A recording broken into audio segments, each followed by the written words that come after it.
കണ്ണൂർ പയ്യാമ്പലം ബീച്ചിൽ ഒഴുക്കിൽപ്പെട്ട് 3 യുവാക്കൾക്ക് ദാരുണാന്ത്യം. ബംഗളൂരുവിലെ മെഡിക്കൽ വിദ്യാർത്ഥികളായ അഫ്നാൻ, റഹാനുദ്ദീൻ, അഫ്രാസ് എന്നിവരാണ് മരിച്ചത്.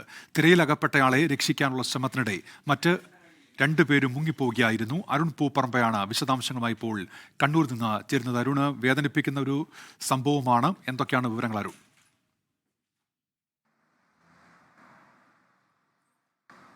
ഇന്ന് രാവിലെ 11:30യോടെയാണ് ഈ സംഭവം ഉണ്ടായത്. പയ്യാമ്പലം ബീച്ചിൽ 8 പേരായിരുന്നു. ഇവർ ബംഗളൂരുവിലെ മെഡിക്കൽ വിദ്യാർത്ഥികളാണ്. വിനോദയാത്രയ്ക്ക് വേണ്ടി കണ്ണൂരിൽ എത്തിയവരാണ്. അവിടെ ഈ ബീച്ചിന് സമീപത്തുള്ള ഒരു റിസോർട്ടിലായിരുന്നു ഇവർ താമസിച്ചത്.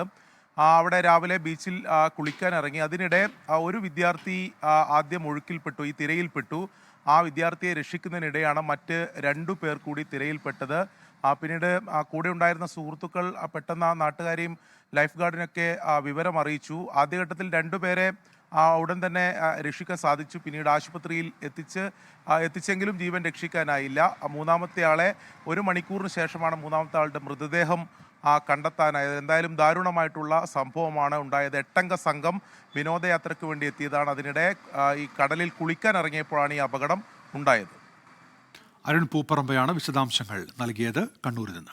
ലോകത്തെവിടെയായാലും ഏത് സമയത്തും 24 വാർത്തകളും ഓഗ്മെന്റഡ് റിയാലിറ്റി പാക്കേജുകളും എക്സ്പ്ലെയിനറുകളും വിശദമായി കാണാൻ ഞങ്ങളുടെ യൂട്യൂബ് ചാനൽ നിങ്ങൾക്ക് സബ്സ്ക്രൈബ് ചെയ്യാം.